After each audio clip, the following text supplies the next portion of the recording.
Media کا، print media اور electronic media خصوصاً ان کے بھی مشکور ہوں کہ آج انہوں نے یہاں پر آ کر اس تاریخی جلسے کو کوریج دی، کیونکہ یہ مٹا تحصیل کی تاریخ میں ایک بڑا سنگ میل ہے۔ مٹا کی تحصیل نے جو تکلیفات یہاں پر لوگوں نے برداشت کیے ہیں اور جو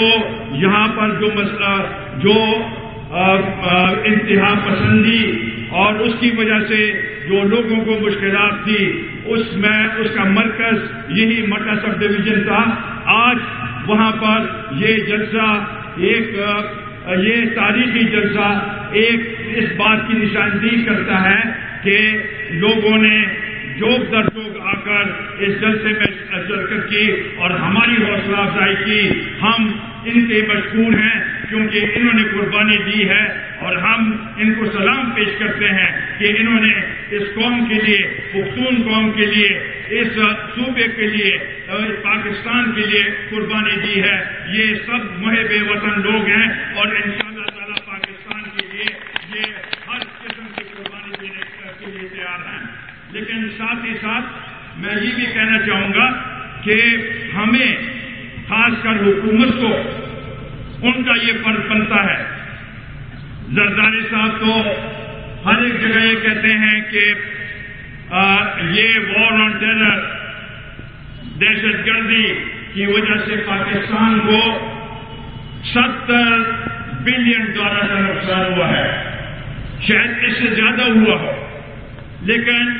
سوچنے کی بات یہ ہے، سمجھنے کی بات یہ ہے کہ یہ نقصان ہوا کہاں ہے، یہ نقصان کس علاقے میں ہوا ہے۔ یہ نقصان خصوصاً خیبر پختونخوا میں، ہمارے کوئٹہ ریجن میں، ملکن ڈویژن میں اور باقی علاقوں میں بھی یہ نقصان یہیں پر ہوا ہے۔ اگر پورے پاکستان پہ نظر ڈالیں تو یہ نقصان خیبر پختونخوا میں ہوا، خصوصاً خیبر پختونخوا میں۔ پھر یہ زیادہ نقصان مٹا سب ڈویژن، سوات اور مٹا سب ڈویژن میں سب سے زیادہ نقصان ہوا ہے۔ آج اگر ہم کہتے ہیں کہ 40,000 ہمارے بھائی بہن بزرگ شہید ہوئے ہیں تو اس میں اکثریت اس علاقے کی ہے اور اس علاقے کے لوگوں نے جو قربانی دی ہے اس کی مثال نہیں ملتی۔ یہ ایک تاریخ کا ایک حصہ ہے اور اس کو ہم اسی طریقے سے ہمیشہ کے لیے یاد رکھیں گے، ہمارے آنے والے نسلیں یاد رکھیں گے کہ اس علاقے کے لوگوں نے جو قربانی دی ہے وہ اس قوم کے لیے قربانی دی ہے۔ تو اس لیے اگر یہ $70 ارب کا نقصان ہوا ہے تو بین الاقوامی سطح پر بھی ہمیں جو امداد ملی ہے اور جو وسائل آئے ہیں تو وہ وسائل یہاں پر لگنے چاہیے۔ مجھے یہاں پر اب تک کچھ اس کی اثرات نظر نہیں آ رہے، کیونکہ یہاں پر تقریباً 1500 سے 2000 تک اسکول تباہ ہو گئے ہیں۔ یہاں پر انتہا پسندی، دہشت گردی کے علاوہ جو نقصانات سیلاب کی وجہ سے ہوئے ہیں، یہاں پر آج ایک پل بھی نہیں بچا، سب کے سب پل جو ہیں وہ تباہ ہو گئے ہیں، ہمارے گھر تباہ ہوئے ہیں۔ تو یہ وسائل جو آئے ہیں، پہلے تو بات یہ ہے کہ خیبر پختونخوا کی حکومت کو چاہیے تھا کہ وہ جتنے وسائل تھے وہ سب یہاں اسی علاقے کے لیے مختص کرتے، کیونکہ انہی کو ضرورت تھی، انہی کو تکلیف تھی، کیونکہ اگر ہمارے یہاں کے بھائی تکلیف میں ہے تو یہ تکلیف ہماری تکلیف ہے، ہمارے پختونوں کی تکلیف ہے، ہماری جان ہمیں یہ آپ کی تکلیف جو ہے یہ ہمیں اپنے جان سے زیادہ قربان ہے اور اس لیے ہم نے یہ قربانی دینی ہے۔ تو یہ وسائل، خیبر پختونخوا کی وسائل، مرکزی حکومت کے وسائل اور جو بین الاقوامی سطح پر جو وسائل آئے ہیں تو ان کو تو چاہیے تھا کہ اسی علاقے میں لگاتے، اب تک ہمیں کچھ نظر نہیں آیا۔ آج جو ناصر خان نے سپاس نامہ بھی پیش کیا، اپنی تقریر میں کہا کہ ہمارے سب کچھ لٹ گیا ہے، تو اس لحاظ سے یہ ہمارے قوم کی آواز ہے، ہمارے پختونوں کی آواز ہے، اور اس کے لیے ہم نے جدوجہد کرنی ہے۔ اگر حکومت نے اس علاقے کو توجہ نہیں دی تو یہ توجہ ہم ایک ایسے تحریک کی شکل میں نکل آئیں گے کہ ان کو بتائیں گے کہ یہ ہمارے جو یہ علاقے ہیں، اگر ان کو آپ نے آباد نہیں کرنا تو یہ ہم آپ کو کہیں اور جس طریقے سے آپ عیاشی میں یہ اپنے قومی دولت کو لوٹ رہے ہیں، ہم یہ نہیں برداشت کر سکتے، اور انشاءاللہ تعالی یہ ہم نے ثابت کر کے دینا ہے کہ عوامی لہر ہمارے ساتھ ہے اور ہم نے اس کو آگے بڑھانا ہے۔ ہم ساتھ ہی ساتھ افغانستان میں جو امریکہ کی فوج وہاں سے ابھی منتقل ہو رہی ہے، واپس جا رہی ہے،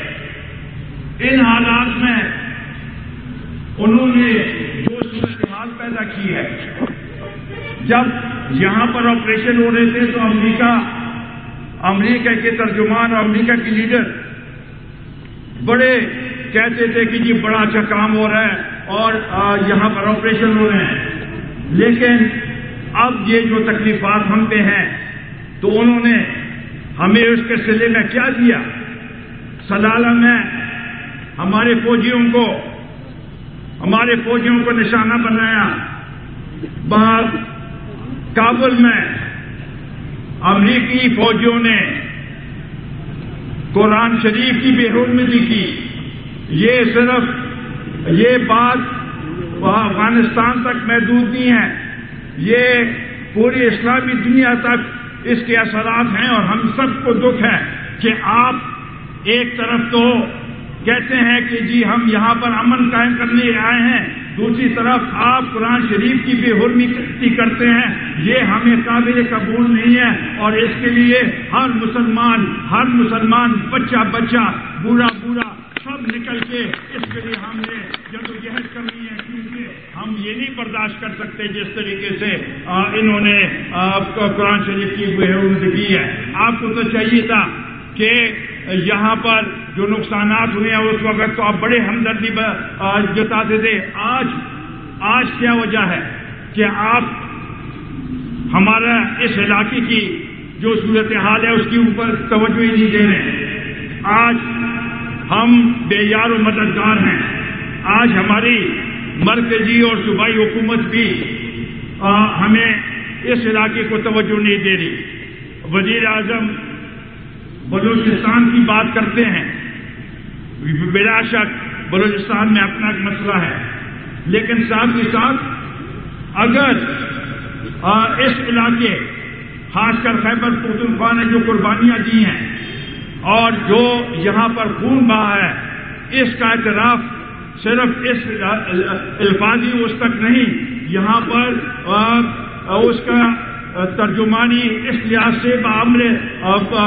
مکمل ترجمانی اس لحاظ سے ہوتی ہے کہ آپ اس علاقے کو واپس آباد کرتے، آپ ہمارے زخموں کے اوپر مرہم لگاتے، پٹی لگاتے، تو ہم کہتے ہیں کہ ہاں ان لوگوں نے جو قربانی دی ہے وہ قربانی ضائع نہیں گئی۔ یہاں پر آج بھی اس محفل میں، اس جلسے میں ایسے لوگ بیٹھے ہوئے ہیں کہ ان کے بہت سے قریبی رشتے دار اسی آپریشن میں اور اس جو کچھ یہاں پر ہوا ہے اس میں اپنے نزدیک اور اپنے رشتے داروں کا خون کا نذرانہ پیش کیا۔ ان لوگوں کو ہم ایسے بے یار و مددگار نہیں چھوڑ سکتے۔ آج ٹھیک ہے آپ لوگوں نے سینٹ الیکشن میں مرکزی سطح پر پاکستان پیپلز پارٹی پارلیمنٹرینز نے کامیابی حاصل کی، مگر اس کا یہ مطلب نہیں ہے ٹھیک ہے کامیابی آپ کو مبارک ہو، لیکن آپ ابھی توجہ دیں ان مسئلوں کی طرف، ان مسائل کی طرف، ان تکلیفات کی طرف جو اس قوم کو درپیش ہیں، خاص کر اس علاقے کے لوگ مشکلات انتہا پسندی یا سیلاب سے وہ نہیں، بلکہ ساتھ ہی ساتھ جو مہنگائی، بے روزگاری اور جو لوڈ شیڈنگ کا مسئلہ ہے